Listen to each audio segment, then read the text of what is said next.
BYB heads back to England Saturday, October 12th for BYB 32 Leeds Brawl. When one of the most decorated fighters in the UK, multiple-time champion Scott McHugh, faces off against undefeated Liam Rees for the vacant BYB Police Gazette World Diamond Super Welterweight Championship. Plus, two of the top technical boxers on the BYB roster go head-to-head in an international matchup when Belfast's Joe the Dragon Fitzpatrick takes on the American Harry the Hitman Gigliotti in the co-main event. Catch all the action live.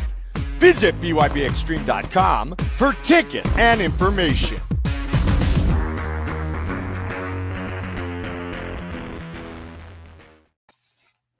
Yo, I'm so stoked. You know, I've only had Harry on my show a couple times, but every time he comes on my show, it's always a tremendous night, you know, for the listeners, the fans of the sport.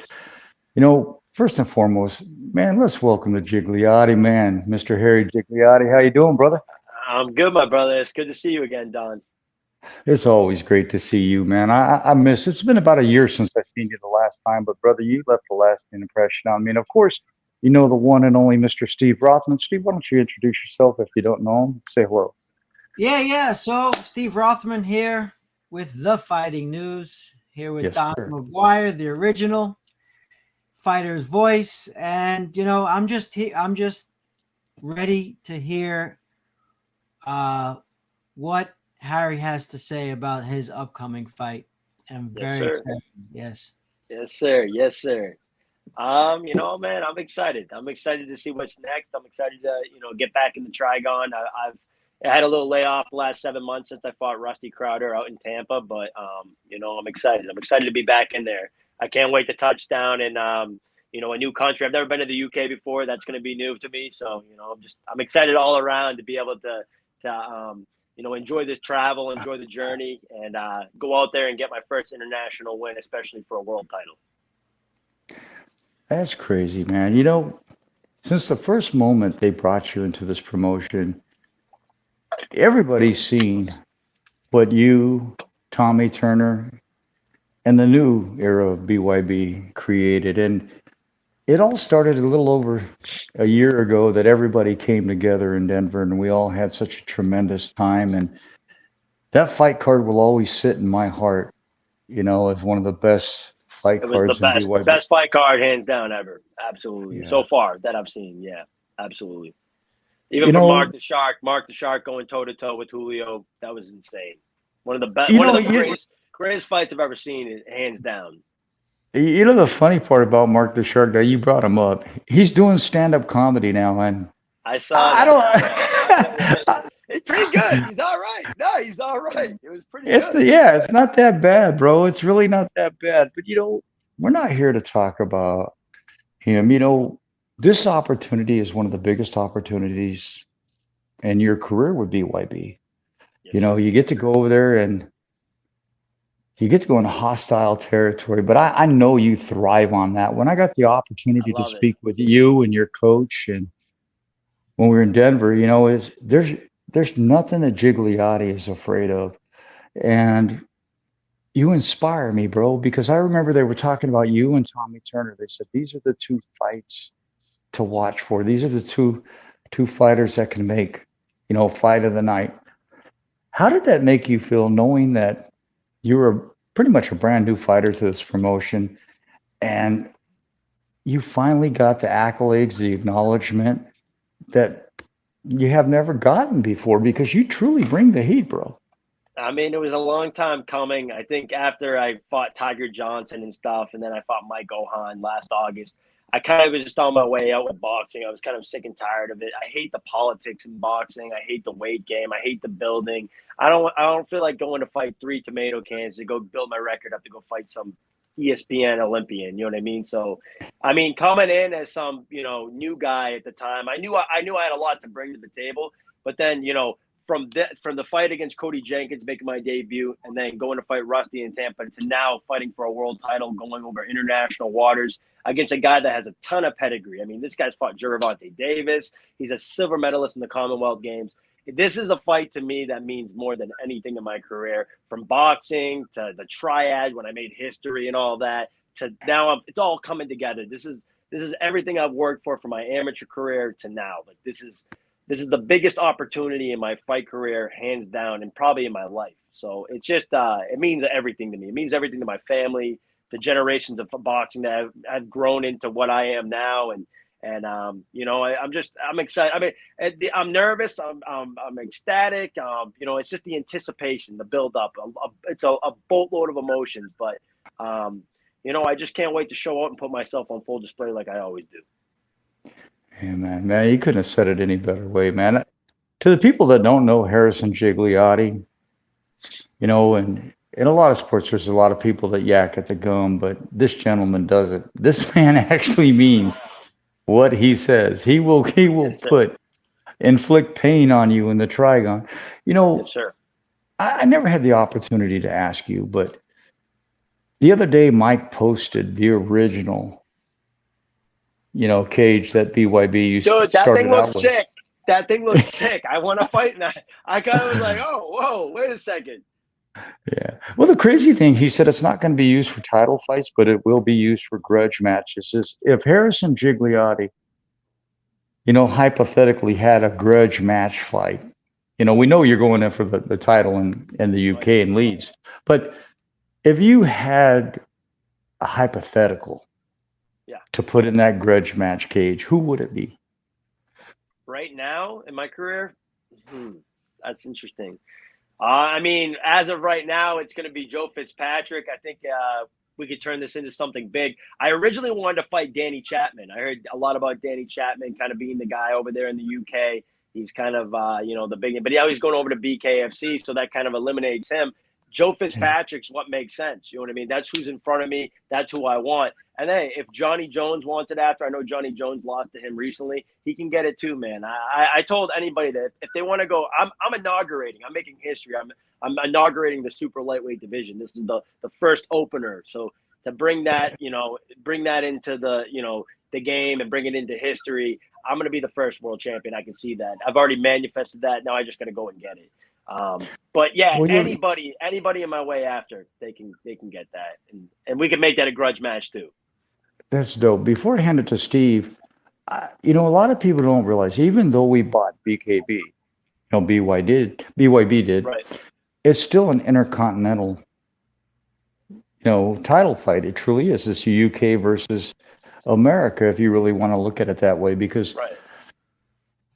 This is what I love what Mike Vasquez is doing, you know, to bring this type of rapport and create it all now into one bubble. It's tremendous, bro. It really is. And it is. I'm so excited for you to get this intercontinental opportunity, you know, because this could thrust your career. This could propel you. It's the builder. This is the start. This is the start to something really great. I think for the promotion, for myself as a fighter, and for other guys that want to get into this after. You know what I mean? So, and listen, I'm bringing a lot of experience to it. I did fight in Triller's Triad Combat, very similar dynamics to the ring. So this is my fourth time fighting in the Trigon, technically, but my third bare knuckle fight. So I'm bringing a ton of experience, and then Joe's got a ton of experience. He's got 4 fights in the. Actually, he fought in BKB, so they were squared. This is only his second fight, so I technically have a little more leverage in the ring wise. You know what I mean? So I think there's going to be a cool dynamics to, you know, who's going to get off first, who's going to find the time and create the distance.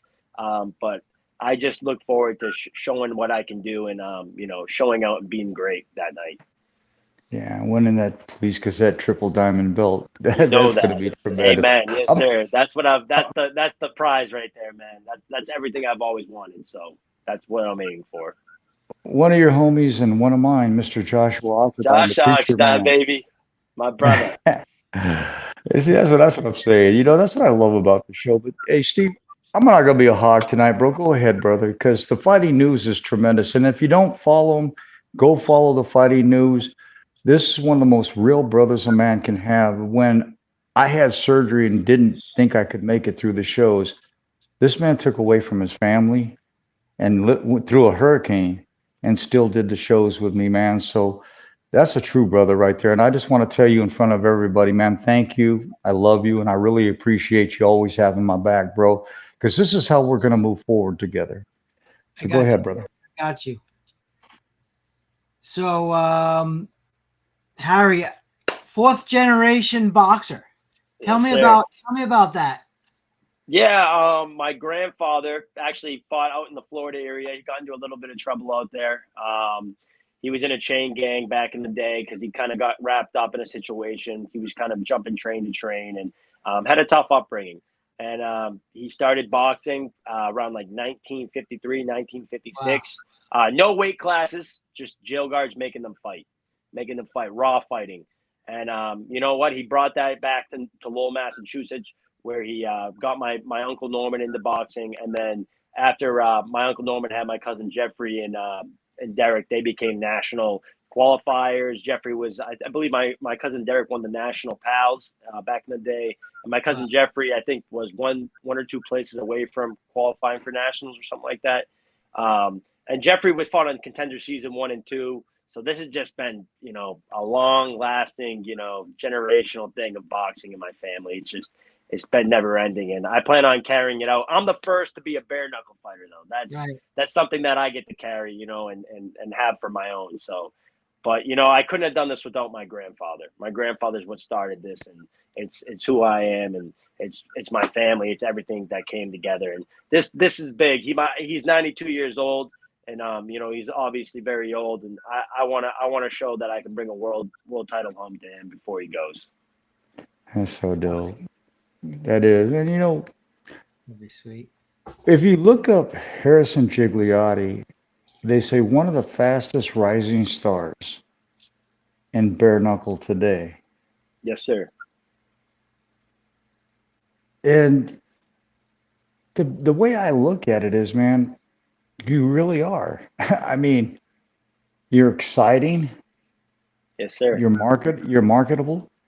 You're intelligent. And you're humble. And thank you.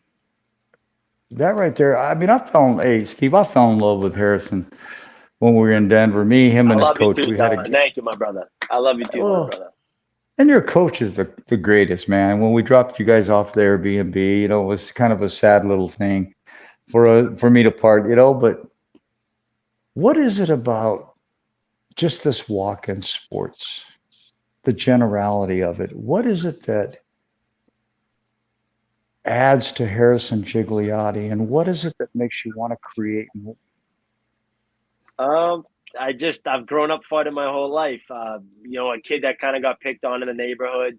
I think my first fist fight when I was like 5 years old, and I was also fighting in middle school. There was a point in middle school where I fought every single Friday. I fought a new kid or something like that. There was a place called Ari's down the street where everyone kind of met up.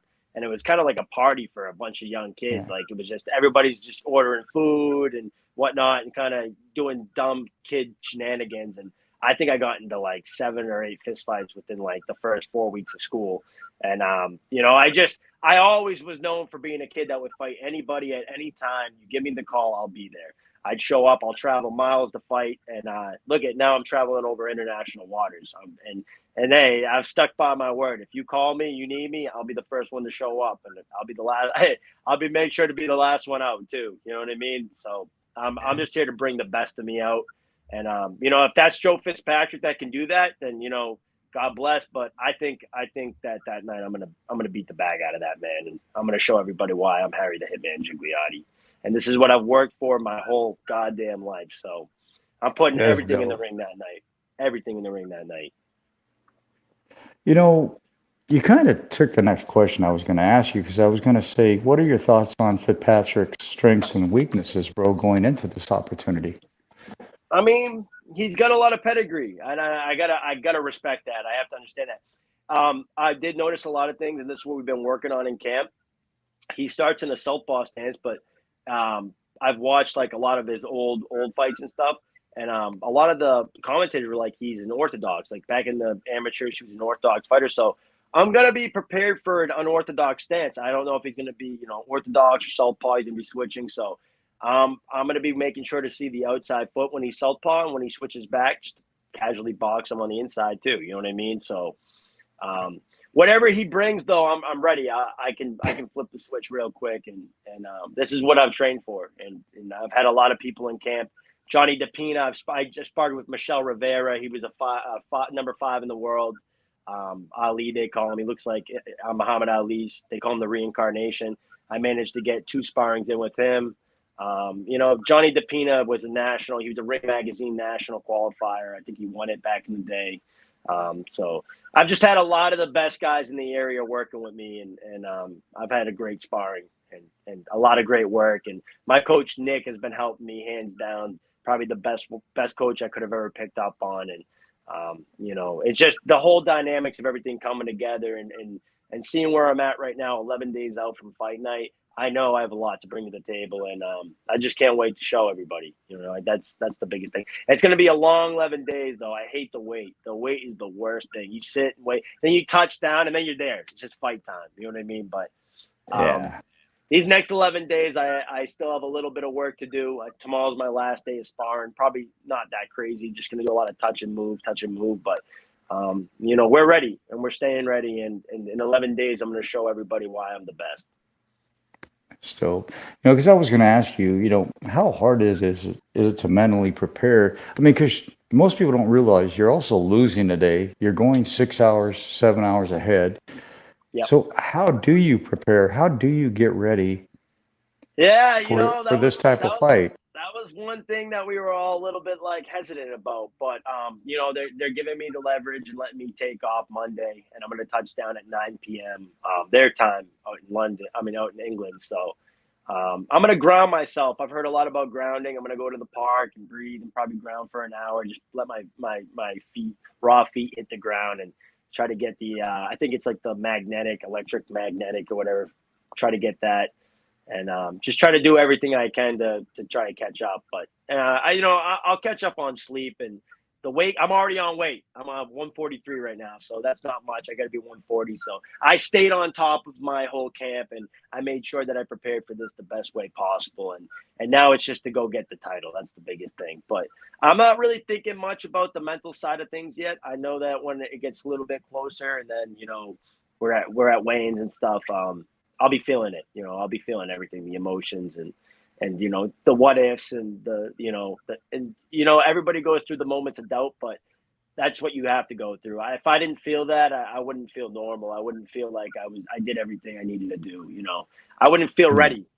When I don't have that extra sixth sense kicking in, something tells me that I don't even want it. You know what I mean? So, but it's slowly happening more and more. Every day I can kind of feel it more. And when I was sitting in the car going to my buddy's Muay Thai fight over the weekend, and I was talking to my brother. I let him drive my car, and I was resting. I was like, dude, I'm feeling anxiety right now. He's like, you're getting ready for war, and that's essentially what I am doing. So I can feel it coming on, and I'm excited. But like I said, it's a bottle of emotions. I'm just prepared to show out and be the best me that night. I'm going to get through some of these comments, and then I'm going to let Steve pick up.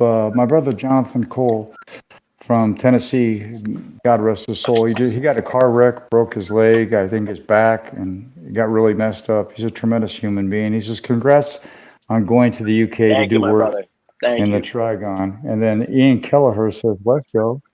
That's my sponsor right there. First class appeal. Let's go. And then the one and only either 5 or 6 time Hall of Fame referee, Mr. Bill Clancy. He says, kick that ass, Harry. Thank you, Bill. Thank you, my brother.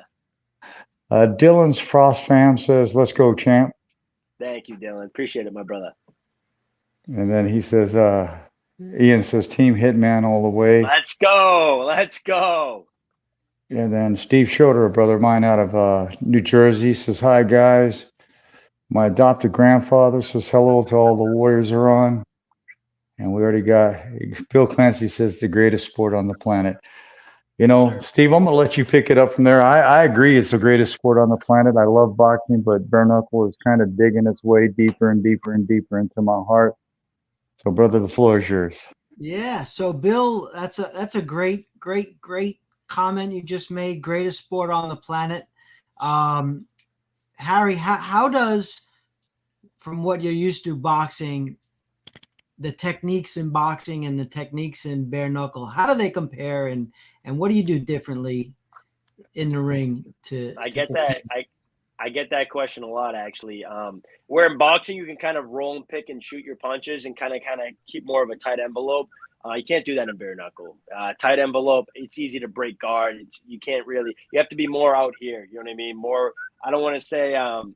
You're just going to be more wary and more prepared to parry the shots and catch. You can't really roll and catch and shoot as much as you'd like you can in boxing, where you have the padding of the gloves. You can kind of catch it and roll. You know what I mean with it. But I mean, it's still the same dynamics. Like people say, oh, what happens if you get in the clinch? Like I'm not the type of guy that likes to work in the clinch, so I'll try to work and get the break. You know what I mean? I'm not going to work in there as much. I'll try to roll and catch a little bit, and you can touch me with your knuckles all you want, but I'm going to keep my guard. You know what I mean? I'm going to roll. Rusty tried doing it with me, and we prepared. We looked into him. He was a brown belt in jiu-jitsu. I was like, he's probably going to try and get me a lot in the clinch. He did. He rushed me, and he tried to do that. We knew he was going to blitz. And we're prepared for that with Joe too, because I watched his last fight when he fought Johnny Jones. He likes to try and blitz you and rush you. I'm not gonna fall for that shit. I'm gonna work to wrap you up and get the break, and then take that center ring and box.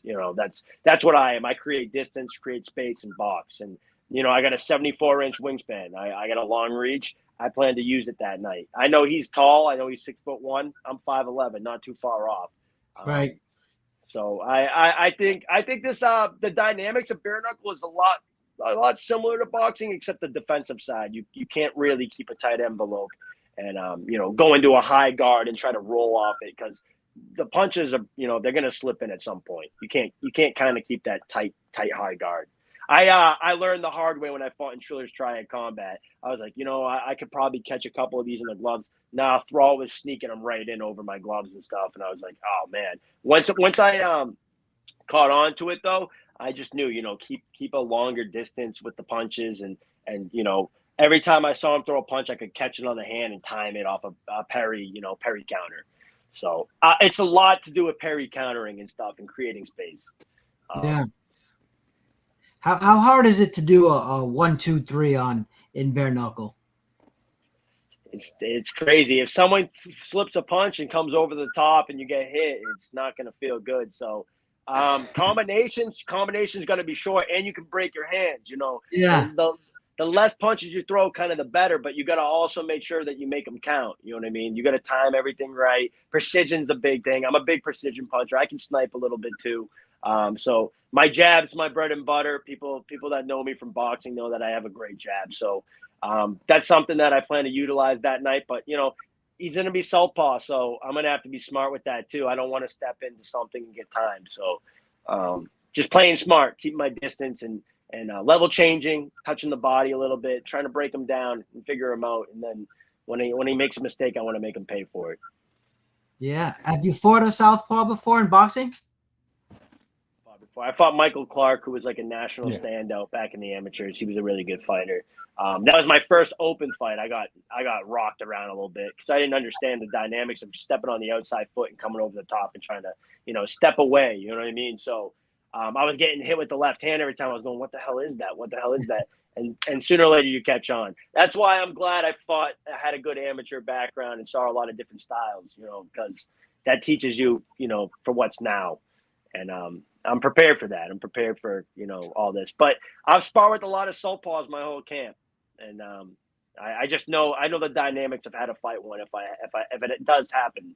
But I'm prepared. I'm prepared for him to come out orthodox. I don't know why something tells me he's going to come out orthodox, because I've heard so many different things on his previous fights. He's an orthodox fighter that switches his stance. So I don't know. I guess you can say he's unorthodox, but the last couple fights I've seen him southpaw. So I don't know. I don't know what to prepare for. I just know I'll be on the fly. I'll be ready for it when he as soon as that bell rings, I'll see what he's got. How come I don't hear a Boston accent from you? How come? Oh, there is. It sneaks out sometimes, but we're closer to the New Hampshire border. We're on the North Shore, so. But if the closer you get to Southie and stuff like that, you'll hear it a little bit with the Boston guys. But yeah, I'm in the Merrimack Valley. I'm like 40 minutes north of Boston. Okay. So you don't have the Southie accent. Yeah, I don't got the deep Boston. If I start talking, if I'm drinking a couple beers, you'll hear it, definitely. It sneaks out sometimes. Yeah, him and his coach together, you can't make a fucking word out, bro. I was like, what'd you say? But hey, let me get some of these out of the way. Mike Anglin, you said kick some ass there. Mikey, my brother. This is what I love about the show. You know, Don Povia wants to say my show isn't that great or whatever. You know what? That's fine, bro. But you know what I love about it? The fighters, the family that come on here and wanna show love. Josh Oxidine, the preacher man, was on here. I'm sure Tommy Turner will be on here in a minute. You know, that's for love. So people can say what they want about my show, but it's only the fighters that truly matter to me. You know, people can knock me, drag me down. I don't give two craps. My only job in this life is to take pictures and put you on a pedestal, brother. And yes, sir. You know, yes, sir. I don't care about a like or a share. And this is the funny thing. I've been doing this to give back to you guys because you guys gave me 40 wonderful years in this sport we all love. And, you know, I think it's funny sometimes that even though the world is going sideways, people still want to take that last pop shot. You know, I think we should all just grab each other by the hands and help each other up. It'd be a whole hell of a lot easier and a much better place to be. A brother of mine out of Louisiana, Mr. Andrew Drew Griggs, is going in the Hall of Fame with me in December. He said, "What's up, fellas?" And then Jonathan Cole, my brother from Tennessee, says, "What a tremendous story of your family." Thank you, Jonathan. I appreciate that, brother. Thank you. Well, I think it's great because, you know, you come on here and you get to share who you are. We talk about your fight and your upcoming fight. Right. And I love it. Bill Clancy says unity, not division. And yes, sir. That's Amen so tremendous. That. Yes, sir. Amen. Absolutely. But you kind of got a double-edged sword here, bro. You're going over to his land, his country. You know, on the first intercontinental aspect of I love it. Hey, that's what I love that part, though. I really do. You know, I like feeling like I'm coming, you know, kind of on my back, you know what I mean, a little bit. I'm fighting off my back a little bit. I like a challenge. I don't want to feel like I know this is part of the game. I know this was inevitable at some point. So you know, I'm excited. He's also from Northern Ireland. So I know that some of those guys in Leeds will be looking at them like they're not really from the UK. So I'll get a couple people that boo him, you know, and they'll be cheering me on. And you know, everyone likes a good Boston guy, so you know, that's a good part of it too. But I'm excited to be the traveling man, the traveling fighter, you know, and it's something that I'm excited for. So we're shipping out to Boston, baby. That's what we're doing. They said the British were coming, but I'm saying the USA is coming this time. You know what I mean? So yeah, I love it. I love it. Let me get a couple out of here that I'll let Steve get back at you. Brenda Fraza says, that's boy. My mom. That's my mother. Well, hey, Brenda, you're more than welcome to be on my show anytime, and it's an honor and a privilege for you to come on my show tonight and give your boy his props. I love him. I don't love him as much as you, but probably pretty damn close, you know? I don't know what it is, Gigliotti. It's just like me and you from day one. Don, man, you're a great character. That's why, man. You bring a lot to the table, and like, listen, this is something that you give a platform for fighters to be able to talk and introduce themselves. Not a lot of people do that, and not a lot of people care about the fighters, especially in boxing and the promoting side.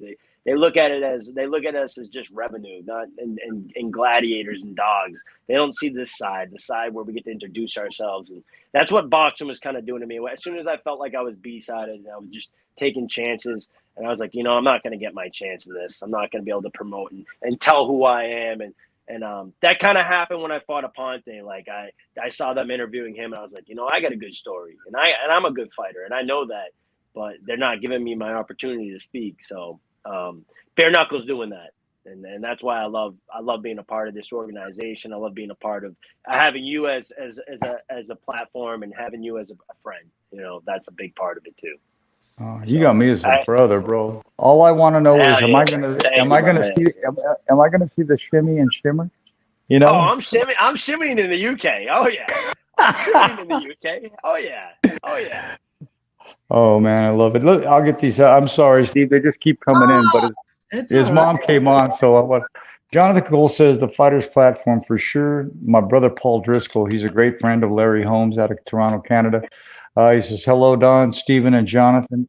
They call him Little Holmes. Great guy. And your mother throw up a bunch of hearts and Emojis. Yeah, yeah, USA baby. all the way. Steve, I think we've got probably one of the greatest up and coming bare knuckle fighters sitting on our show tonight. I, I'm not kissing his ass. I just love the kid. It's like I know this is going to be one of the most banging fights, other than Tenori Irwin. This is going to be the new fight of the year. I really feel it in my heart, brother. What do you feel, Steve? Yeah, I mean, he's the co-main event of the night. It's not the for any particular reason. It's going to be a banger. They picked two guys that are both skilled to throw hands, and it's really good matchmaking by Mel, because you have usually that the Leeds guys, they just fly in the B side, Yeah. what I'm saying, to put on a show for their guys. Yeah. Not the 50-50 fight. Not the 50-50 fight. This is right. what they really get. Yeah. This is very evenly matched, and he Harry was saying that he fought Aponte in boxing. That was on a Canelo card. I mean, that was huge. It's very huge. Yeah, and at that time, that was the biggest fight of my life. Now I'm here. Sure. Years later, that was during COVID. Now years later, after COVID, everything, I there was times where I've thought about quitting in my career, and then bang, now I'm fighting for a world title for bare knuckle, and it's just insane. It's insane to see where it's all came. All come together, I should say. Oh yeah, it's exciting. I'm excited for you, for sure. Thank you. I watched several of our guys with the beginning of Chad Kelly before we owned BKB make the trips over there, and they've had some tremendous wars over there. BYB and bare knuckle is new to the United States, but it's not new to Europe.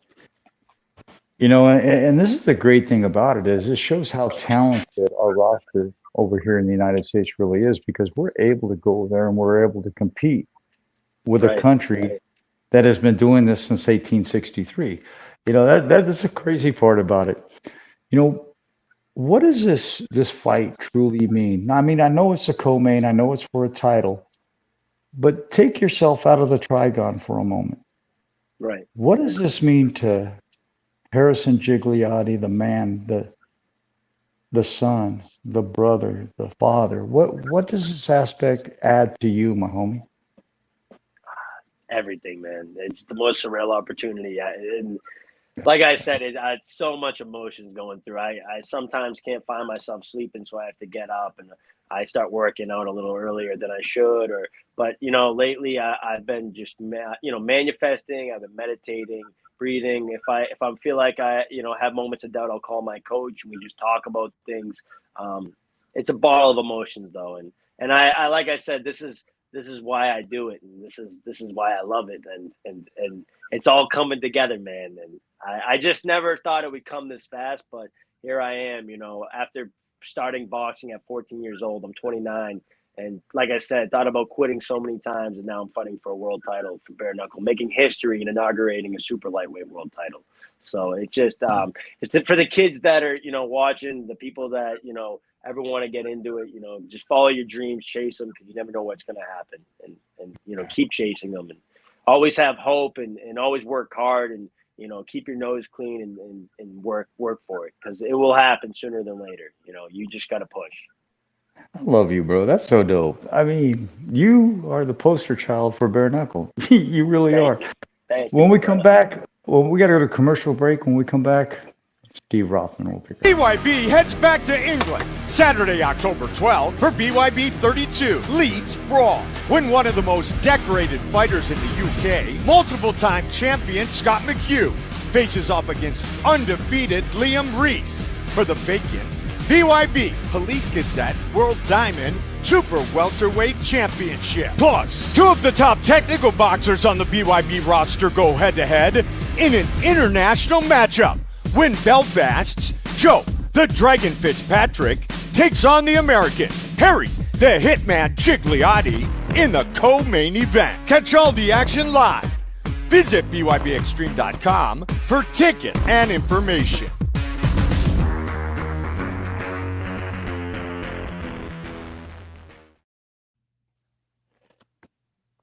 Yeah, Don. So when I see that coming attraction for this event, I see Scott McHugh, and when he came down here, it was the same sort of like the same story as Harry. You know, he came in here, he had to get used to the time zone difference, and you know, he was fighting against someone from Florida, so it was very hard for him, I'm sure. Yeah. So I want to hear about Harry. So you're from Boston. Yeah. Are you a New England Patriots football fan? I mean, after last night, I don't know, but yeah, no. I grew up in a winning era with Tom Brady, so I gotta carry the winning name still for New England, and hopefully I can bring that out and do that in the UK. But right now, you know, I hope they can do something. I thought Gerard Mayo would have a little bit more of a plan B, but you know, CJ Bissett's trying, and you know, the defensive line is trying, but it just isn't what it used to be, and we just gotta face it that at some point I think we'll be better, but right now we're but hey, Bruins and Celtics. I have hope. So Bruins guys. So I saw Tom Brady when he was announcing the other day on Sunday. He says he was almost a Bear before Tampa Bay. That would have been crazy for theirs, because now they're like it's crazy. So he had a list. He showed his list of the pros and cons for both teams, for Tampa Bay and for the Bears, and like the deciding factor was, you know, 17 million against 10 million, and his son was in Florida, so it was pretty interesting. Now, are you a Tampa Bay fan or are you a Miami Dolphins fan? So that's a great question. So I'm from New York, so I'm a New York Giants fan. Yeah. All right, so you guys beat us too. All right, Eli Manning, that was a bad year for us. That ruined our undefeated season. That was a heartbreak for us. So yes. Yeah. 14. I like the Buffalo Bills. I thought you were going to say the Bills. I like Josh Allen. I hope that they can do it this year. That's probably who I'm rooting for, if anything. Or if we're going to root for like the AFC teams, I'd say Buffalo Bills I'm rooting for right now. Yeah. And then so my second team is Miami Dolphins, because I live in Florida now. So yeah, of course. And that I'm playing right now, and not doing well. They're not doing so well, and it looks like Tua is probably, I don't know, near end of his career if he gets hurt one more time. It's crazy. Yeah. I feel bad for him. But they're taking a ton of protocol too this season with the head injuries. They keep dragging guys out and stuff. So yeah, I mean, it's good to see it in the sport. I guess they had to kind of acknowledge it more, but it sucks, man. I like the Dolphins too. I like Tua Tagovailoa. So shout out. Man, y'all don't even know football, bro. I mean, come on, Steelers all the way. You know. Oh, you guys, come on now, stop that. I've been a Steelers fan since '74, bro. They, how many rings do they have? They have 2 or 3, right? They have 8. They have the most, right? Yeah. I think we might be one up on Brady. We're either one up or we're even. Yeah, he's talking about the Staubach era. Oh yeah. I wasn't around for it, so I don't care. No, I'm kidding. I'm only kidding. You know what's funny though? Somebody just actually put this. I do. Truth. You know, Barry Jones lost his title. Put up a hell of a fight. Hey, LT, man. Wow. Wow. But now it's your turn. Yep. Now it's your turn, brother. You get to go over there and you get to face the best of the best in Fitzpatrick. Yes, sir. This is phenomenal, because if people would really, like I tried to explain earlier, bare knuckle has only been in the United States for nine years tops. Right. It's a constant overseas.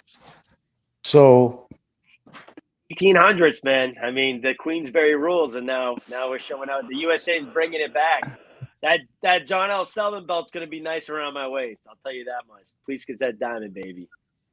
well, see, that's another thing. BYB now has acquired the Police Gazette Diamond Belt as our only belt. So this is tremendous. The promotion is moving at a rapid pace. But what I love is now there's real competition. You're not getting washed up UFC fighters or other fighters from other genres. You're getting the young, fresh. Look what they got. They got Tommy Turner, Cub Hawkins, and they got you.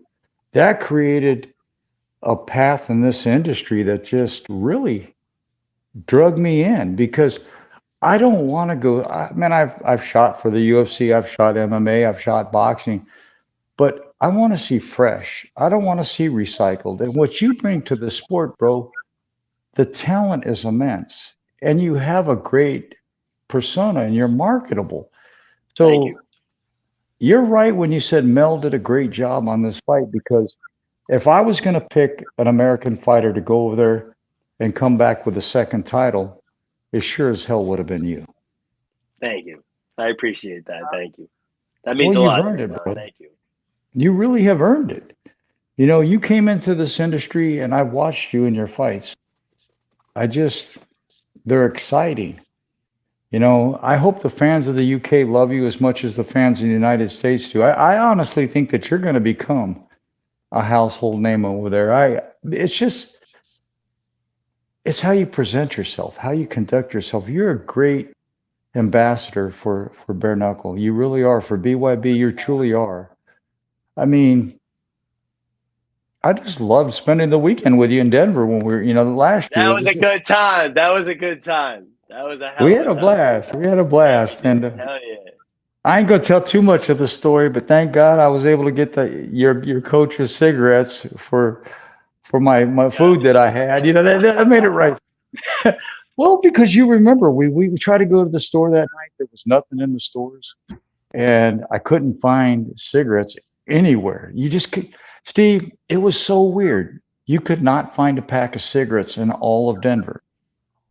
It was just like we looked everywhere, and I had to go back by the airport just to get a pack of cigarettes, bro. But I mean, the event was beautiful. The hotel was beautiful. It was awesome. And you and your coach and Tommy and everybody just made it such a tremendous weekend. And to have the BYB fight of the year, breakout fight of the year, and everything all on one card just truly showed how much heart you young guys are bringing to this promotion. And I'll say it time and time again. I don't care what anybody says, but you guys lit the fire underneath my ass and pushed me deeper into the trigon. And now there's no going back, bro. But John Fraza says, good luck, Harry. It's your time to get it done. I appreciate you. Thank you. Thank you, Uncle Norm. And then you have all your family on here, don't you? I have a bunch of people on right now. Yeah. I promoted this today, Don. I promoted this for me and you. Oh, thank you. I really appreciate that. Bill Clancy says, I totally agree. Balls on the line. This is your time to shine, bro. This is your time to show both countries, to show the world that the shimmy's here to stay, baby. Some young kid from Haverhill just chasing a dream and now making it a reality. That's what I aim to do, and I aim to please. But at the end of the day, I got to be smart. I got to fight smart, stay sharp, and be the best me that night. But yeah, you'll see the Hitman on full display, and there will be fireworks. I love it, Steve. Yeah. How did the Hitman? Because when I see the Hitman, I always think of Thomas the Hitman Tommy Hearns. Hearns. Yeah.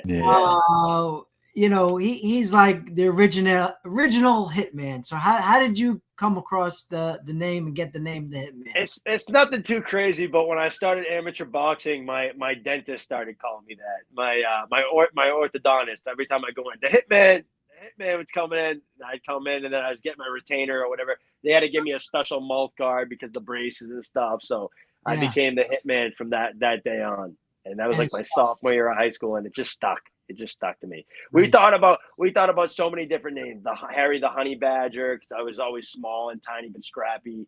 Harrison the Assassin, because I'm kind of sly with my punches. But the Hitman was just that was something that stuck to me, and it's organic. You know what I mean? Like it was just someone that I'd go. And now he was a sponsor of mine for a while too. Shout out Dr. Felito. So that was just every time I go in the Hitman, and that it just I just after that I was like, I'm gonna be Harry the Hitman. That's gonna be my name. Shout out to the doc. Yes, sir. So who do you emulate in bare knuckle? Like who do you like? What guy do you? I don't know. I've been told by people I have an Arturo Gatti style. I like the long, but I can dog it out a little bit. I can see that. Yeah, a lot of people said that in boxing too. That was just I'm not afraid to get hit. It's not always the greatest thing, but I'm always, I got a good jab. I can stay long. I can stay sharp, and I'll also bring it inside and try to break you down inside the body. I like to go to the body a little bit. So a lot of people have told me that I kind of have an Arturo Gatti style. Yeah, and favorite boxers? Arturo Gatti. Arturo Gatti, Mickey Ward, Mike Tyson was one of my favorites growing up. Watching Mike Tyson, I did camp with Lennox Lewis. Started watching a ton of Lennox Lewis. I think he's one of the greatest heavyweights of all time, if not, for sure. So, and he was a great guy. He was a gentleman. And then, Muhammad Ali. Muhammad Ali was one of my favorites watching back. And I like to dance a little bit too. So, that's part of the showman, part of the entertainment side. Is that the pretty side of Harry? It's not always about the boxing. Sometimes you're going to be an entertainer too. So I like to bring that part, What's crazy is three of the names that you look up to, I went into the Hall of Fame with last year. That's amazing. Yeah, that's amazing. That's amazing. That just blows my mind. Well, hey, bro, try sitting on the stage and looking over and seeing Evander Holyfield, and all these other people, and you're going like, what the hell am I doing here? How in the hell did I get here? Well, because I'm humble, bro.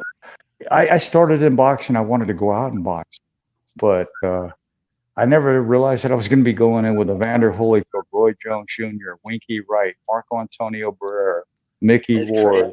It's crazy. Eddie Foote. It's just like I'm on cloud nine still since last April, and I picked up Mickey Ward trained my cousin Jeffrey. So my uncle Norman, who's here, he's very good friends with Mickey. It's actually a lot very close to like family. If not, my uncle Norm was getting walked in a carriage right next to Dickie Eklund when Alice was still alive. So it was crazy. My Nana and Mickey's mother were both side by side walking my uncle Norman and Dickie Eklund.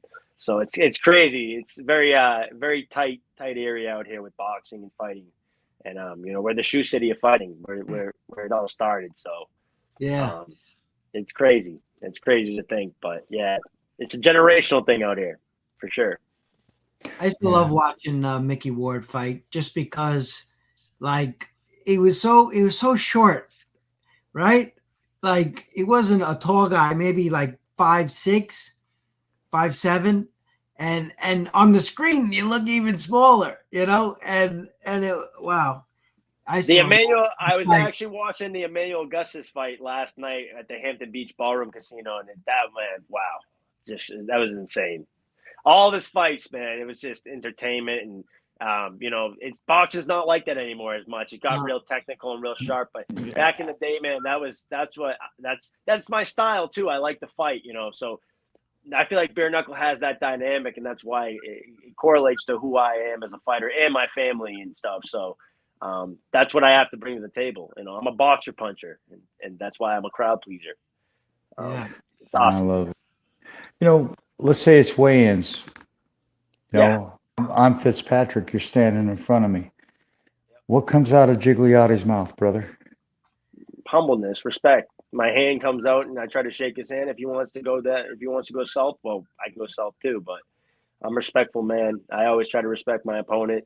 No matter what, the inevitable, I'm going to face you and I'm going to fight you. So, if you don't want to shake my hand, well, that's all right. I'm going to see you tomorrow night. It's cool though. Like I said, you're going over to his home turf, but the British people love bare knuckle, bro. I know they do. I know. Whoever wins this fight is going to get love, man. That's what I love about it. I want to take a big hats off and a big thank you to Joe Brown over there, the operations, who's running the operations for BKB and now BYB over there since we acquired them. These gentlemen are working twice as hard to make this so successful. And this is the first fight under the new ownership. There's so many, little tidbits that are going into this fight. I tell you what, man, it's like Stephen Blade, I believe he's a 5-time Hall of Fame inducted referee from the WBC. He says, possibly the fight of 2024. Go take care of unfinished business. Yes, sir. Yeah. Yes, sir. Thank you. They put Lowell, Massachusetts on there. Yeah, baby. Yeah, baby. And then Clancy says, crazy Hall of Fame weekend. Proud to be inducted with my brother. That was a crazy Hall of Fame weekend, bro. But I want to get this man right here up in that level, man. See, I think the sport is unfair in a lot of ways, man. It's like, think about it. I went in with Evander Holyfield. He hadn't fought in 17 years. Yeah. Right. And I don't think he's the only 4-time current world champion. Yeah, James Toney's won 5, titles in different weight classes, but Evander Holyfield is the only 4-time heavyweight world champion in boxing history. And it's like,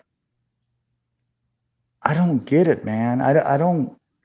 There's a lot of parts of these things that I don't understand. It's like, I think I should give up mine so other fighters can go in. People that, like Evander and Pernell Whitaker and Costa Zoo and all these great talents and young people like you.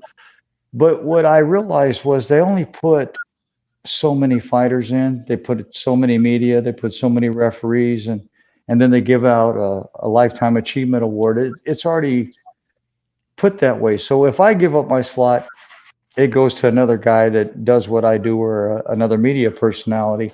It's not giving the fighters opportunities. What would you like to see come from Harrison Gigliotti's career? What would you like your legacy to read, my brother? I want to be a bare knuckle world champion and a bare knuckle Hall of Famer. I mean, I'm sure seeing it back now, like you never thought the UFC would grow to what it is, but I see bare knuckle growing to what the UFC is. And I think, when everybody's long gone, and even if I'm not here for it, I think at some point people will talk about bare knuckle and they'll talk about Harry Gigliotti back in the day being a world champion, and it will hold a lot of customs to who John L. Southern was, and like people look back at him as one of the greatest. I think I'll go down as one of the greatest at one point too. Okay, Harry, I'm a little confused here. So you're gonna go over to the UK. And you're going to beat up on an Irishman, but you're Italian and Irish and American. I'm a mutt. I'm just giving you crap, bro. We're Portuguese, too. We got Portuguese in us, too. It's crazy. Oh, man. You're more... Good European bloodline, though. It is. Good top European bloodline. Yeah. I just think this opportunity is the most fabulous opportunity. When I saw it, I was so excited for you, bro. I really have only seen Fitzpatrick fight once, so I don't really know his style. And I'm not going to degrade anybody on the show because I love a lot of the people in Europe. And I think this is going to be a great opportunity for Leeds because a lot of my mates and pals are from Leeds. So they're going to get an opportunity to see the other promotion come over there and do some greatness. And, I think you're going to leave Europe a name. Yeah, I do too. I really do. I really do, brother. It's weird because I interview a lot of fighters. Steve interviews a lot of fighters. They deal with a lot of fighters, a lot more than I even do, because Steve, the fighting news is a lot bigger than me. But the humility is what I love about it, man. Just you were raised right, bro. And the way you come on the show and show everybody respect, it's humbling, because you just don't Thank get you, this. Don. No, Don. thank you. I appreciate that. Thank you. Well, thank your parents, because Yeah, thank you, Mom. Appreciate you. Thank you, Mom. They raised you right. But thank you, Dad. My dad's not on here, but thank you, but Dad. what would this moment mean? What would it mean for you to hand that belt to your family? I mean, because I look at when I came. I will die in that ring for that belt that night. I don't think anyone understands that. And a lot of people say I'll die in the ring that night. No, like I really will. Yeah. I will go out. My eye sockets could be drooling, and I'm gonna try and kill this man for that belt. So this is what I did my whole life. I trained for this moment. So I plan on showing that. I plan on showing that I'm a gladiator. I'm a modern day gladiator. This is my chance to show up and be a world champion, and I don't plan on leaving that ring without that belt. I want to inflict as much pain on that man until I see him take a knee. I don't want him to get back up. I'm gonna go ahead and call it. I could be wrong, but I'm gonna say this is gonna be the best fight of 2024. I'm gonna go out on a ledge and say this is gonna be the fight of the year. What do you think, Steve? Let's go. I'd love to see it. It's so hard. It's so hard to predict what's going to happen in these bare knuckle fights. It really is. Like, you see two boxers, you say, oh, it's going to go the distance. and it's a point system, there's no point system in bare knuckle. This is who bangs harder. Like, it's like, seriously, it's not like, oh, I won this round, I got, and now I'm gonna run away from him. In Trigon, there's no way to run. There's no running. There's no running. It's gonna be exciting for sure. It's gonna be who digs deeper, and who drowns the person in deeper waters. And I want to drown that man in deep waters. I want to, like I said, break his body, break his head, where it doesn't matter. Just break him down any way possible. Put combinations together, set it up, be smart. But at the end of the day, it doesn't matter. I'm going to try and beat that man and finish him off. So that's what we're going to do. Yes, sir. It's so dope. As you see, John Bernard, the untamable John Bernard, he says, he said, USA, baby. Let's go. And then Nick Peralta jumps on here and says, Harry the Hitman. Nick, baby. That's my KO. coach, yo. Nick Peralta, he's going out to England. Shout out Nick Peralta, the best coach in New England, hands down. Well, 11 outstanding knockouts in the Golden Gloves. That man has taught me a lot about boxing out here, and has been a huge virtue to who I am right now as a fighter. That's what I was going to do. I was going to give you an opportunity to praise him, but you know what? You're such a class act. You already praised him, bro. That's tremendous. Nice to meet you, Nick. I might know you, but hey, we'll run into each other again. Is that the same coach that was in Denver? No, I'm no longer with Joey Romalo. After his mom passed, he kind of took some time away from boxing. So we're just working on new things right now. And Nick has been my guy. He was helping me with the Tiger Johnson camp when I fought Tiger, but he couldn't make it out there at the time. So that's when Joey kind of jumped on board. Nick's going to be my forever coach, I think, until the end of my career. So this is what we're doing. That's my team. Yeah, he threw up Alvin Alberto. Yeah, no, that's my teammate. I think he tagged him, so he knew where the link was. A lot of people are trying to find the podcast. They're trying to find where the podcast is. Well, I'll give you the hard video after they, it's on the original Fighter's Voice. I'm going to share it with everybody. You know that. I'll share it with you, brother. And John Bernard says this will be a great fight. What would you like to say to a champion too? John, thank you, Johnny. I appreciate that, brother. I plan on showing out, for BYB. It's a BYB versus BKB matchup. So, and it's two boxers, technicians, and I love it. I love it because John Bernard made McQueen quit in the corner. That was a hell of a fight. Hey, time out. McQueen went to a split decision with Tiger Johnson back in the amateurs and the nationals. I know a lot about McQueen. McQueen was a good fighter. very good fighter. So Yeah, still is. That was a hell of a fight, and McQueen's a tough son of a bitch. Yeah, he ran out of gas. That's what happens. It's going to be who drowns who in deeper waters. And John was durable and tougher. That's what it comes down to. Shout out John, for real, bro. Hey, bro, you ready? I put this. He is a great fighter, John. He is. I put this into fruition. What? Not that one. Well, Tommy, baby. What's good, my brother? The one and only. He says, my dude, the Hitman. Love you too, Don. We all love you, bro. Even Steve loves you. The samurai. Samurai, my man. What's up, my brother? And I want to touch on this because, McQueen is a great fighter, but he's going to have to get on that path. See, I always tell people in life, because I was a trainer, coach, I've helped manage, I've ran, hell, I was a vice president for Jackson Wing. But sometimes in life, we walk on the straight path and we come up to a left or a right. And sometimes we take a left and it could be the greatest choice we've ever made, and we turn to the right and it could be the worst decision. But either way, we're going to come back out and make it back on that straight path. Sometimes we need to find ourselves to move forward in life. And I love McQueen, and I wish him luck on his next fight. I can't wait to see him back in BYB. But I love all of you guys. You guys are all like my kids, So if I pick on you and get in your ass, it's only because it's a fatherly type aspect. Of course. I know it's out of love always. I know that. Yep. And then a matchmaker out of Denver, Colorado, Mr. Robert Hernandez Jr., my brother, he says, hello, everyone from the lonely state of Colorado. It wasn't lonely last weekend or the weekend before, bro, because we were there. Oh, yeah. No, for Mark the Shark fight? Yeah. It wasn't lonely at BYB. Hey, that was a Tenori. Tenori impressed me that night. I'm not going to lie. That was a different Tenori that showed up last time. He took that step back and he leveled off, man. He played smart. He kept his distance. He created the space and he timed Mark. He didn't get caught in the brawl. And that's like the Arturo Gotti Mickey Ward 2 fight. Like Arturo didn't bite the bait. He took that step back and he kept his pace and kept his distance. And that's what smart boxing is, man. Figuring your opponent out and correcting the mistakes that you made in your first fight. And that's what he did. And he figured Mark out.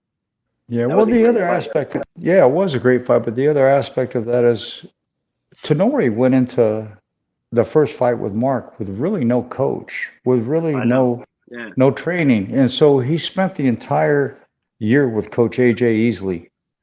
And working in Vegas too, working in elevation and getting used to that. You know what I mean? Creating that getting ready for that pace, that pace you got to set in higher elevation. So he took a step back and he actually took it serious. And I mean, it showed that night for a young kid to go in there. He showed out, and I'd like to fight him too. At some point that could happen. You never know. But right now, Joe Fitzpatrick, that's who we got. So, but what would you like to say to the BYB fans of Europe about this opportunity? Because I know you're a humble man, you're a respectful man, but what would you like to say to the fans of Ireland, Europe, and all of overseas? Because this is going to be their debut of Gigliotti, man. Prepare for fireworks, man. Prepare to see a great fighter come out there and show out. I always aim to entertain, but I aim to be the best me that night and be a great fighter, a great boxer. So, like I said, I come from a boxing background. That's what I do. I do best. So I'm a boxer puncher. But if I figure them out, I will jump on them and I'll try to finish them as quick as I can. So, but they're gonna see the best of me that night for sure. Before I hand it back to Steve and let him wrap things up, Bill Clancy says, proud to have refereed Tommy in London. And then Tommy says, proud to have you as a ref, boss. See, this is awesome. That's awesome. That's awesome. But this is what I love about the show. Not only having Steve Rothman on here, because that brother covered my back when I really needed help, and I can never repay him. But what I love about it is, like I told you at the beginning of this interview, all of you young fighters that are new to BYB, you're not new to the sport, but you're new to the promotion, you know, for the last couple of years. But all of you come on I here. think everybody's new to the Trigon. Like the Trigon still is a brand new, dynamic of sport. Like, I mean, who's ever fought really in a triangle? My first time ever fighting in a triangle was the Triad, which is the Trigon. That was in 2021. And then, I never thought I'd see it again. They got sued and whatnot. I was like, oh, that's done. That's over with. So I was looking into obviously BKFC. I was looking at a bunch of different things. Karate combat I've looked into. I can't kick, so I was like. Then all of a sudden BYB pops up, bang, and then Mel reaches out, and I'm like, and now I'm fighting for a world title. Like it's crazy, but yeah, it definitely is a real opportunity. I can't believe I'm in 11 days. I'm fighting for my first ever world title, shot, and that's something that this was going to be the greatest memory of my life, hands down. To date, I think they'll be greater after, but this is awesome. It's an awesome thing to see, and it's a USA guy against UK guy, and I think that's the coolest matchup you can make. The British came into Boston and took the Tea Party, and now we're coming to take it back. I love it. Before we I hand it to Steve, John Bernard said, with your boxing background, can you say you transitioned well into the bare knuckle era? For sure. Yeah. I think it was tough, definitely, to understand it. Like I said, when I fought in Triller's Triad Combat, I kept like a tight envelope, and that kid Thrall was just coming over the top, breaking my guard. And I didn't know what the hell was going on. I had Haas in my corner. He trained Victor Ortiz, Joseph Yannick. And I was like, well, this is not boxing. This is very different. And he's like, it is very different. I'm like, I don't know what the hell to do here. He's like, you got to create that space, man. You're keeping a high guard, and it's tight, and it's not boxing. You can't really roll with the padding. So it's, like I said, you got to keep a good distance, but you got to make sure you can parry the shots. And you also got to be able to, you can roll a little bit, but it's about creating that space. I think the biggest thing is creating the space and being able to time it right, and not getting caught in the corners. I mean, the corners are tight. I haven't been in there yet. I don't want to be in there. That's why I always try to mark my footing. I always circle the ring when I get in and count my steps. I try to breathe and try to, reflect. I did notice this when I fought in Triller's Triad Combat, that every time in the second round, because the first round it was just too much. I didn't know what was going on. I was like, all right, just let's bang it out. But now I count my steps. When I'll take 2 or 3 steps back, and I'll know that my foot's going to hit the back, and I'll switch out. I'll angle off, try to get that center ring again. So I'm starting to learn how to turn this into a chess match more than people probably thought. Everyone kind of looked at it as a checkers game, you know what I mean? At first, just clash and go. Now I'm turning in the dynamics into a boxing match, and that's the difference right now. And John, you're a boxer too. You got great boxing. Same thing. You got to be able to create the space and set the punches up right. It's not just throw and throw and throw. Where when you see like the earlier matches, people like Eric Olson and guys like that, they just clash and go at it. It's not like that. It's evolving really quick, and it's becoming a boxing. It's becoming a chess match now. Breaking the fighter down, touching the body, level changing, and trying to set up punches and angle off and create that space without getting caught in the corner. Well, I mean, yeah, because if you even go back to a previous female fight with Monica Medina and Patty, that was a dope ass fight too. That was a great fight. Yeah, but see, what you're catching in these fights now, though, is you are watching, because before they would come out and just swing like this. I can't really, because my neck. Patty's a Mexican style fighter, though. She's always very forward and tries to brawl it out, and that's known for kind of being like the Mexican style, Even obviously Pitbull Cruz has a great head movement, but he's got that forward, over style, come forward and try to bang it out. And that's the difference, though. I think a lot of these guys now are starting to evolve it into, all right, angle off, find my angles, try to switch around, move left, move right, try to set it up. I set traps the whole time. I try to set traps, you know what I mean? Leave my jab here, let him look at something, try to set it up, touch him here to see how he reacts. It's not just I'm going to throw and hurt him and try to cut him up and clinch him and uppercut him multiple times. Like back in the day, even with if you watched UFC, it's evolved so much. Back in the day when it was like Chuck Liddell was just swinging and banging and I'm going to hit you. You're bro, I was with him from UFC 3 on. But what I'm trying to get at, brother, is since the beginning of BYB and me watching these fights, what you're now seeing, you're seeing level changes. You're seeing people not rush to jump in the pocket. They're doing exactly what you're talking about. And, you know, some people can fight great in the pocket and they're tremendous counterpunchers, but I think your style, I think you have found the right path for your style on bare knuckle, because it's about longevity for me. I don't want to take as much damage. I don't want to, you know, I still want to like crowd please. I still want to break you down and beat you up, beat the piss out of you, make it a bloody fight. But I'm not here to get cut up and caught. Like if I'm in a situation where I got hit hard enough, like I did it with Bang Williams when he caught me in the body. I took a knee. I looked at Sam Burgos and took the full 8 count, and then I got back up. Yeah. I'm not, and then he's an idiot and tried jumping on me and knocking me out. He got tired. He blew his load, and I knew that. I could see it in his eyes. Right after I got up for the 5th round, I could see he was opening his mouth. I just kept pop shot. He's like, "Come on, fight me." I was like, "I'm boxing you, bro. I'm boxing you now. Like now it's my time to start showing you what I got." People get caught up in the moment of getting in a shoe shine brawl. I'm not going to do that. I don't plan on doing that at all. I mean, sometimes it's fun to do that, but it's longevity, man. It's a short career if you're going to fight like that. And I've learned that too in my past fights. So, you know, it's the same thing. Like back in the day with boxing, you'd see a lot more slug matches. Now it's a chess match. Now that's what bare knuckles kind of turning into. Oh yeah. John Bernard said this crap is so unforgiving. It is. You get caught in them corners, you're going to pray for forgiveness. You're going to pay for it. You're going to pay for it. Yeah, you really are. I mean, everybody that gets in that corner has a tough time getting out of it. You know what I mean? Because it's 60 degrees. There's nowhere to really go.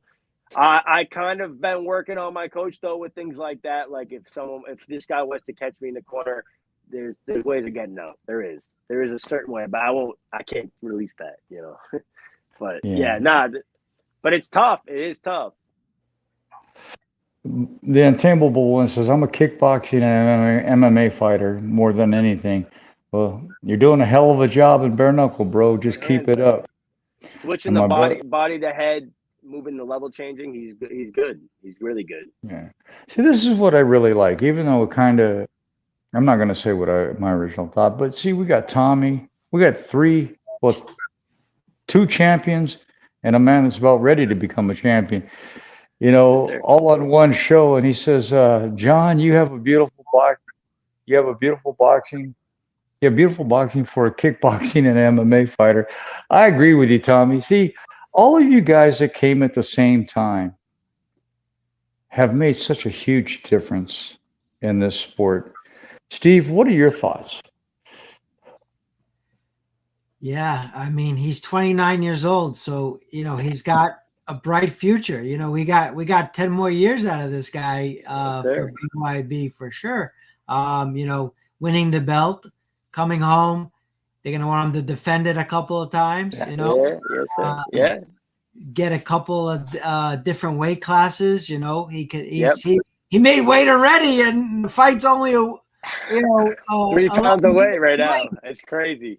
You know, I was originally supposed to be 135 with Josh Oxendine. Josh Oxendine couldn't get the time off from work because they switched the schedule up on us. Like we were going to fight in London at the O2, and I almost bought Patriot tickets that time because Patriots are playing in London that night, the next day. But then, so it was supposed to be like the 19th or the 20th. I forget. I think the 19th, and then they moved it to the 12th, and now it's Leeds. So. It didn't transition over for him, and it couldn't work out for him. But I mean, this couldn't line up better. They realized they had a number 1 and number 2 rank for BYB, and this kind of set up inaugurated a super lightweight weight class for a title. You know what I mean? So this gives guys opportunities that don't want to make a heavyweight cut. I can make 135. I definitely could. I'm happy I don't have to make a heavyweight cut. Now I can kind of weight fully back to 152, 155 and be comfortable and not train my body and worry about ruining, you know, getting sick or especially with the travel and stuff. You know, this takes a lot of pressure off me. And I'm excited for that too. I'm happy that I don't have to drain my body and suck down weight right now. I get to, you know, eat good and diet, but stay strong and be where I want to be. You know what I mean? Like stay comfortable. Stay comfortable. Was there anything different that you've seen in Fitzpatrick that you had to make a major change in your camp? I mean, no, man. The people I've been working around are really good. Are really good fighters. I mean, I sparred with Michelle Rivera. I did like 12 or 15 rounds with him. Michelle Rivera fought Frank Martin. Then I got outclassed one of the times. I can admit that. And the other time, I thought I got the upper, but me and Depina have like 25, 30 rounds. And Depina, like I said, been in nationals multiple times. He sparred Devin Haney when Devin Haney came down for the Reebok sponsorship. I've been in camp with really, really good fighters and just seeing different dynamics. And I'm sparring Shine Conce. I sparred him last week. Shine Conce just won the New England Puerto Rico tournament. He's a national qualifier. So everybody I'm sparring with has pedigree and has a background and a good resume. So you work around good fighters, you become a great fighter. That's how I look at it, and that's what I've always kind of set the standard. I always try to raise the bar. I don't ever want to be I don't ever want to settle. If I feel like I'm outworking everybody, well, it's time to call the next guy and get outworked, or at least try and get outworked. You know what I mean? So my timing is great right now. Everything is great. It's just about getting the fight time now and showing it and being there that night. Displaying it, not letting the anxiety get the best of me, the nerves, because a lot of people get shell shock, and I've been here before. I've seen this, so that's not really anything I'm really worried about.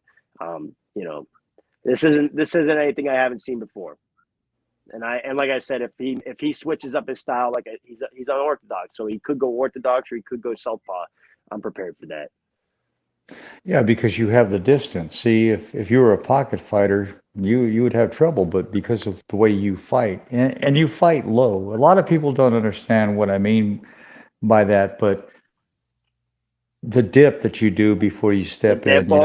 I see where I know I can see every little mistake he makes. Trust me, and I've watched. I don't want to say it here now, but I've seen a lot of things that he does wrong, and a lot of holes he leaves open, and I plan on punishing him on fight night. I also know when he fought Liam Rees that he doesn't like pressure. I can pressure, and I can pressure without smothering myself and taking risk. I can break you down, and I can do that over a course of 6 rounds.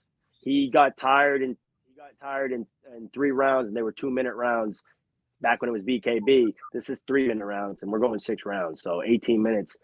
I can do that all day. I've been in 5 8-round fights now in boxing at 24 minutes of fighting, and I've fought against.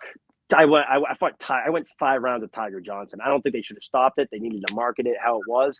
Oh, he stopped Harry Gigliotti for the first time. Tough kid from Lowell. You know what I mean? Whatever. But I took his best shots. Tiger Johnson, precision, speed, all that. 98 shots to my face, flush. To my 19 punches that landed on him. Nothing that this guy throws is gonna be at that level. I don't think so. And, well, I'm gonna say like it right I said, here. I'm ready. I'm ready for this. This is what I prepared my whole life for. So I'm gonna say it right here. I think this is gonna be the next fight of the year for BYB. I just love it, man, because I love to see BYB just exploding and growing like they are. But I personally know you, and and I'm not a fan of many fighters, but I am a fan of the Hitman. Thanks, Don. I appreciate that, my brother. Hey, I'm a fan of the whole platform, and you too, my brother. You're my guy. You know that. Thank you, brother. I appreciate that. I just want to. Steve, I think you interviewed me when I fought Bang at Delray Beach Tennis Court. I'm almost positive it was you. Yeah, you did. Dude, that was the worst weight. The doctor, I was like, dude, here they go. Here's the politics. They made me stand on one leg. He's like, how much weight did you cut? I'm like, dude, 15, 20 pounds. He's like, yeah, all right. Yeah. They made me I was like, you guys trying to throw me off right now? What's going on here? But yeah, I remember you coming up to me and interviewing me the day before the fight, right after the weigh-ins. Yeah. We was at the Delray Beach. Delray Beach boxing, the tennis center. Yes, sir.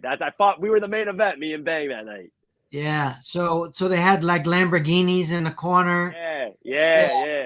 That was me and Bang. It was a great event that night. Yeah, that was a great event.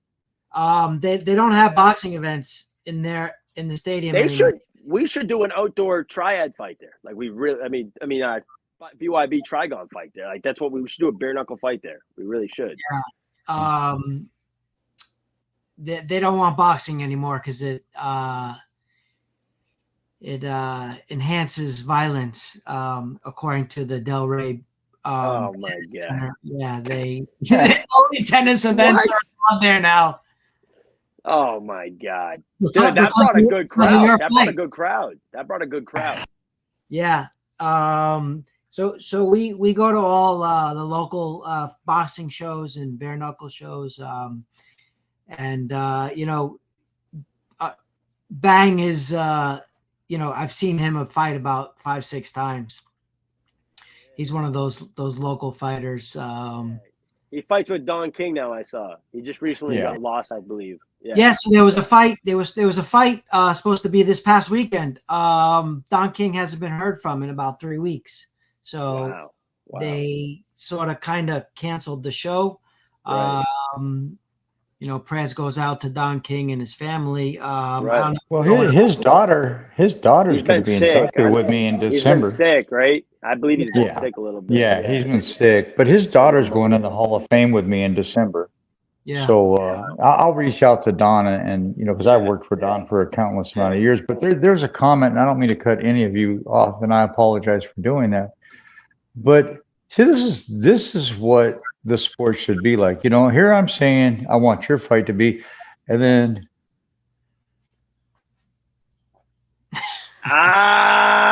son of a gun.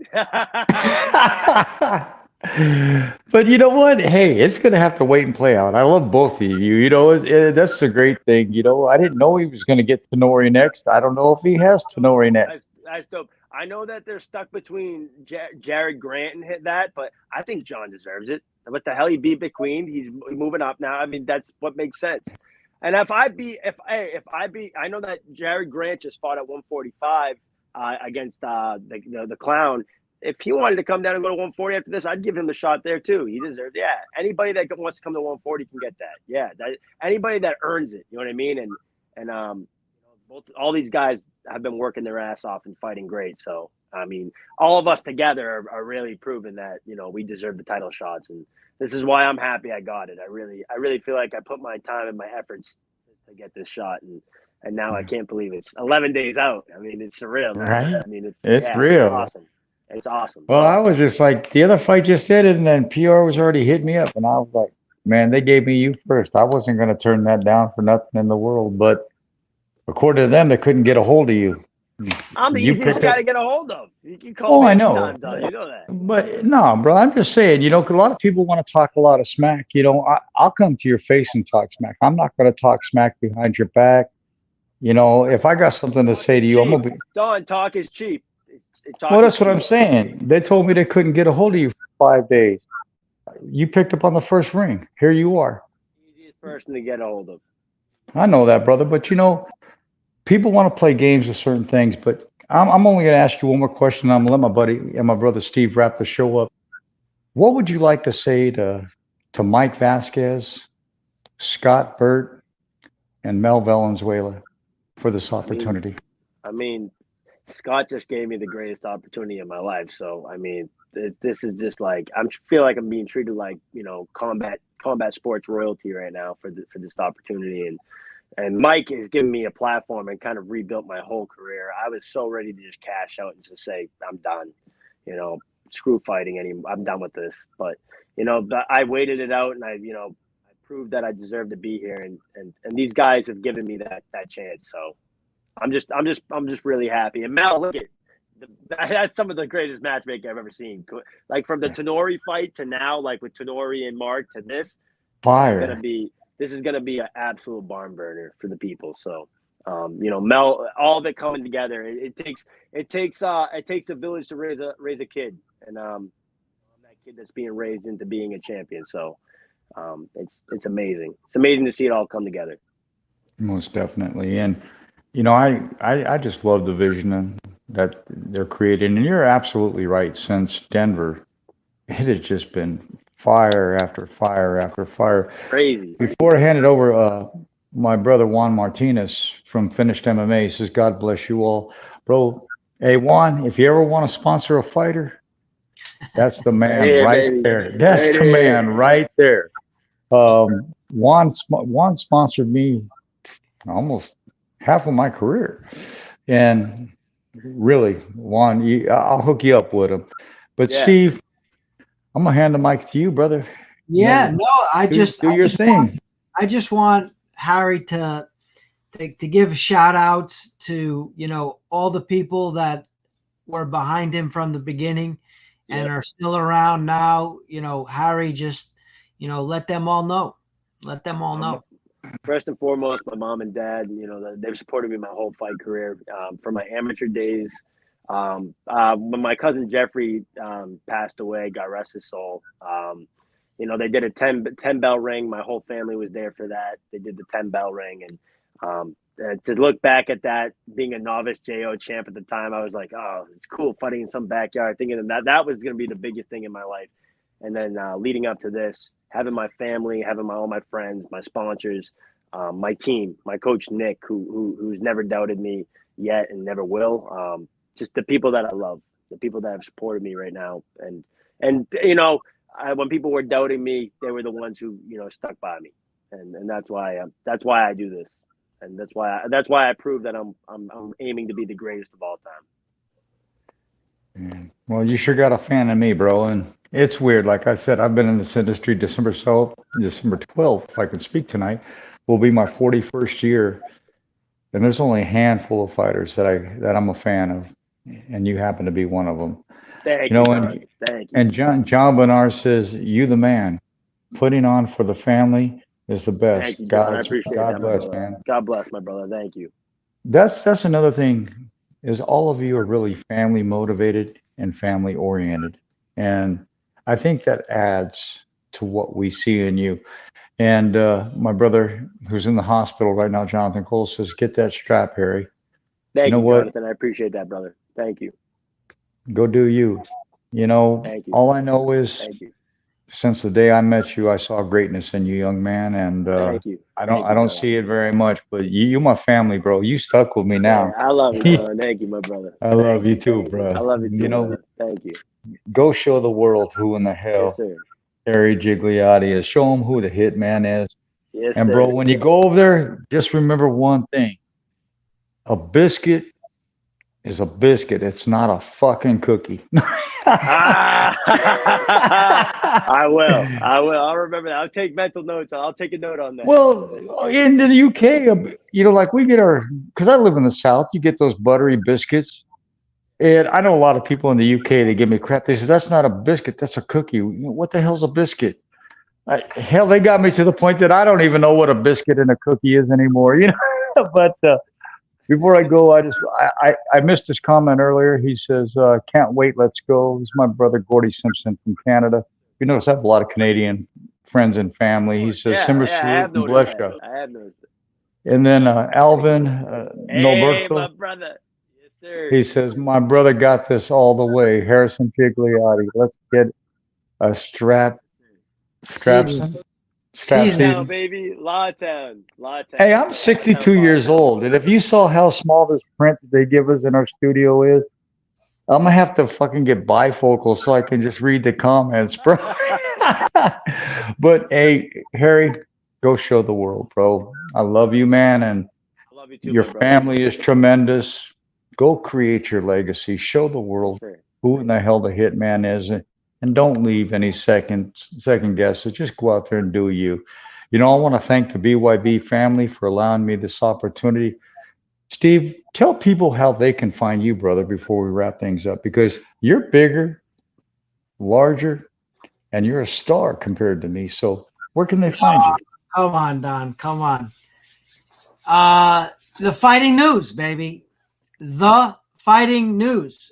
YouTube, Twitter, Instagram, they're all at The Fighting News. In fact, now that Harry mentioned that we interviewed him at the Delray Boxing, I'm going to go back. I'm going to take a look at that, because Don, I got some of your pictures. I screenshotted some of your pictures off that with me and Bang. I still got them. So I'll send them over. I'll send them over to I have you guys on Instagram. I'll send them over. I'll make sure to send it over after this. Nice. Hey, have you seen the new ones he's doing, bro? Oh, those are dope, bro. I gotta get one of those. What? I told you not to show anybody that, Don. So, I got it on. What the fuck am I supposed to do? I got it on. So Don believes in you. I believe in you. The Fighting News believes in you. Your fans believe in you. All these USA fighters that are watching Yes, sir. from BYB, they're all behind you. You know, we just want you to have the best fight possible, and we want you to get that strap, bring it back to the USA. And, you know, I wish you luck and, you know, all the best. Amen. You know, Harry, from me to you, man, you already know, bro. You already know. I love you.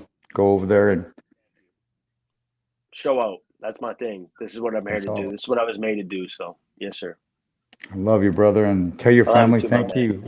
I'll tag you in the video when we're done here, but tell your family thank you, and I appreciate them coming on the show tonight and your coaches and everything. Go make everybody proud, brother. Yes, sir. On that note, let's take everybody out on the. Let's see if we can do this. I don't know if I can without, because I'm on my touchscreen. Because whoa, what the hell happened? Give me a second. I'll be right back. I don't know what I just did, Steve. You froze the screen. No worries. Shout out to Paul who's watching. Shout out to Harry's mom who's watching. Brenda. Shout out to John Bernard, Juan Martinez. Thanks, guys, for tuning in. BYB heads back to England Saturday, October 12th for BYB 32 Leeds Brawl. When one of the most decorated fighters in the UK, multiple-time champion Scott McHugh, faces off against undefeated Liam Rees for the vacant BYB Police Gazette World Diamond Super Welterweight Championship. Plus, two of the top technical boxers on the BYB roster go head-to-head in an international matchup. When Belfast's Joe the Dragon Fitzpatrick takes on the American Harry the Hitman Gigliotti in the co-main event. Catch all the action live. Visit BYBExtreme.com for tickets and information.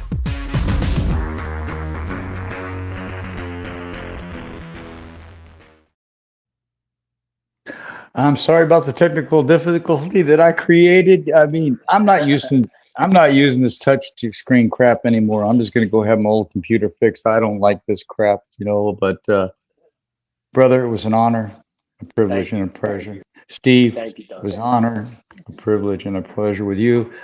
Man, go show the world why BYB is growing and why BYB is here to stay, man. Yes, I better see that belt around your waist, son. You know that. You know that. I'm here to bring it back. You know that. I'm going to do everything in my power. You know. God bless you, brother. You have a good night, and we love you. Thank you. Love you too, guys. Thank you. If we could figure it out, if I could figure out, you might have to do it. I think my studio's freaking out on me for some reason. Steve, what I take from that young man when I first met him, his enthusiasm, his talent, and his just humility. He's just a tremendous young man all the way around. What are your thoughts, brother? Yeah, I mean, he's fourth generation boxer. You know, like he grew up with boxing in his family. You know, it's sort of like they like groomed him, you know, to be the fighter he is today. You know, it takes a little bit from each one of his relatives, each one of his, you know what I'm saying? Yeah, well, he's hard to categorize into words. I mean, I was even having a hard time myself because he was tremendous in the boxing world. He's been successful in multiple genres. And then now on his third fight to get an Intercontinental World title. That says something about the young man. That says a hell of a lot about what he's doing, what he's bringing, and what the promotion sees in him. Now the world gets to experience what we see in him. Yeah, it's great opportunity for sure for him. And it is very hard, Don, to go cross the seas to the UK and fight a local fighter. You know, it's not easy. You know, like a lot of people would turn down the fight. You know, I don't want to go over there because it's it's like them versus us. It really is. It's Well, see here too. What I think is Gigliotti's secret bag of tricks is, and it's really not a secret. He fights at high elevations. He's used to fighting at high elevations. They don't have that in the UK. You know, they don't have the Mile High City where Gigliotti's fought, and they don't have other places that he trains that are above sea level. You know, I think that's going to be a pertinent factor in this fight. I think it was a factor in the LT Barry Jones fight. I think you're going to see it. And I think the European aspect of our promotion is going to have to, you know, get the dirty clinch, the dirty boxing. They're going to have to understand that to a greater magnitude, but they're also going to have to get the high elevation training, because what they're going to get from our fighters over here, they don't do over there. Because I manage a lot of fighters in the UK. I know what they do. You know, I remember when they weren't even used to the dirty clinch, and then they got used to it, and now they're doing well. But this high elevation training, it's not a joke. It's real. And when you're in a fight with somebody like LT in the third round, you're gassing out, and LT's just barely breaking a sweat. That makes a difference in a fight. You know, and you don't necessarily have to go out there and give everything you got. Like Gigliotti said, I'm going to box you. So here you have a man that's going to, and Fitzpatrick, that's going to chase Gigliotti around the Trigon. He's going to get exhausted, and he's going to pick him apart from the outside if, you know, Fitzpatrick can't figure out the game plan of Gigliotti. I think this is going to be a fight that a lot of people are looking at as a great fight, but I think it's going to be the sleeper fight of the whole card. I think this fight is going to shell out for the people of the UK. Yeah. Hey, you know, it tells a great story for the co-main event for sure. Yeah, and like my brother Gordy Simpson says, as long as the Hitman doesn't get jet lag, that's an issue. Anyone trying, you know, flying to Europe, well, he's going out there early, bro, so he doesn't have to deal with it. That's one great thing about Mike Vasquez and the BYB promotion. They will send you a week to 10 days early to get acclimated to the conditions. So we want the fights betting on, when it comes to betting time, we want the fights to be like this, because that's how you create a successful promotion. Now, if it's like this, then you're looking at, you know, other promotions, but our fights are like this if you go to the betting odds. And, you know, we may not be the UFC, but I guarantee you our fights are going to be closer.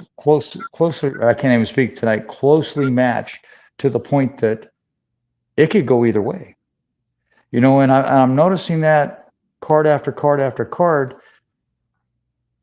But what I'm not used to is the young fighters that are going to be fighting each other, coming on here and being friends with each other on the same show.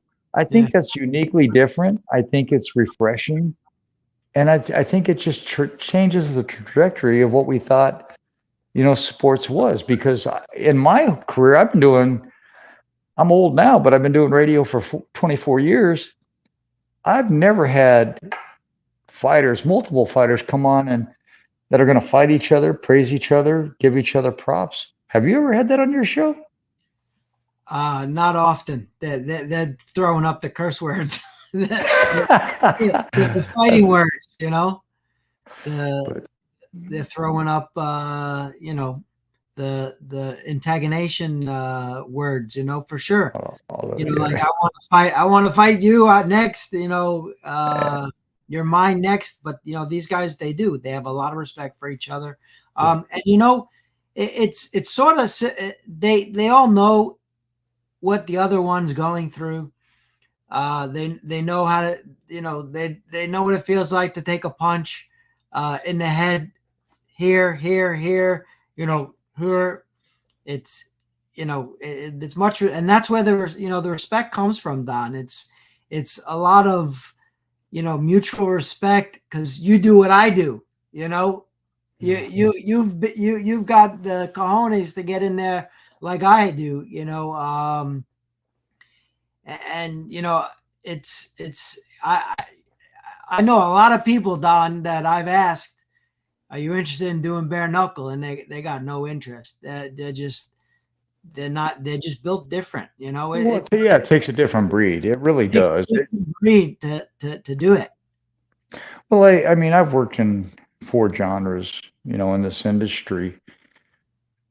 And I tell you what, I talked to a young wheelchair boxer today that I'm going to be bringing on the show next week. But these guys in this industry now, especially in the bare knuckle industry, they're just completely built different, and I've never seen guys that are going to fight each other go out to dinner together, treat each other like they're best buds, and then step in the ring and beat the hell out of each other. But it happens here in BYB. It's not bullshit. You've seen it here tonight. I mean, I just think it's phenomenal because it gives everybody from all over the world. I mean, you see people from Canada, the United States, Europe, and other countries on the show tonight, but it gives them an opportunity to correlate one-on-one with the fighters. That's what when I built this show, I wanted them to come on and have the fighters to be able to talk to the people commenting or the people enjoying the show. It wasn't necessarily to pump up an event. It was just to give back. But now BYB saw a better aspect of it and allowed me to go this route while I'm home. And I love it, man. And when this started happening, hell, I had like 7 BYB fighters on my second show. And they weren't even being interviewed. They were there to watch one of their competitors. So it's tremendous when you get that. I've seen great things on your show, and like I want to tell everybody, this is the greatest man you'll ever meet. And this is no bullshit, no homo, no nothing. I had my cervical spine surgery, and then I had 3 seizures in my, not even 10 feet from where I'm at right now, in my son's arms, then 2 more in the ambulance. And this man took time, not once, not twice, but 3 times away from his family to help me on my show. He's bigger. He has a lot more greater things than me and doesn't need to. But this is what a real brother looks like. So from me and my listeners to you, bro, thank you for carrying me through that week when I needed you. Not many individuals would have done it, but you did. And that sure says a hell of a lot about your character. Anytime. Nah, man, it's not just an anytime thing, bro. I'll just tell everybody, I was sitting at a table in Biloxi because I don't care to correlate or talk to too many people at events. And Steve came up and sat with me, and we overlooked the Gulf of Mexico. And from that day forward, just been a tremendous man, a tremendous brother. One of the few that I can count on, and I'm damn sure don't make too many of them. Brenda Fraza says, compression socks. Yeah, for the high elevation. See, I love, man, this show is so fun because people can just be them. That's what I want my show to be. People to be able to come and enjoy themselves, not worried about me or you or somebody tearing or tearing them down or just ripping them apart. It's not going to happen here. I don't let people attack the fighters. I don't let people attack my listeners. It's just, I want life to be fun.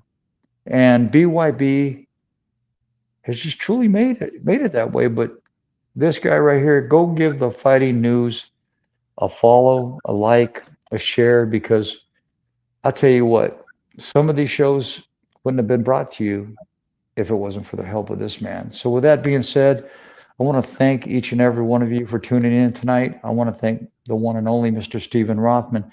Please go follow the Fighting News. You won't regret it. Yeah, Instagram, if you're on there, it's the Fighting News on Instagram too, isn't it? The Fighting News on all genres. Yes. Yes, and you won't be disappointed. With that being said, I want to wish you all a good night. For my brother, thank you. Is there anything else you want to say before we dip, bro? Oh, just tune in. BYB 32, Leeds Brawl. Check it out. That's a banging card. I'm tell you what, I'm going to stay up for this one. On that note, you guys have a good night. God bless, and much love to you, brother. I appreciate you. Everybody, make sure you share this. God bless.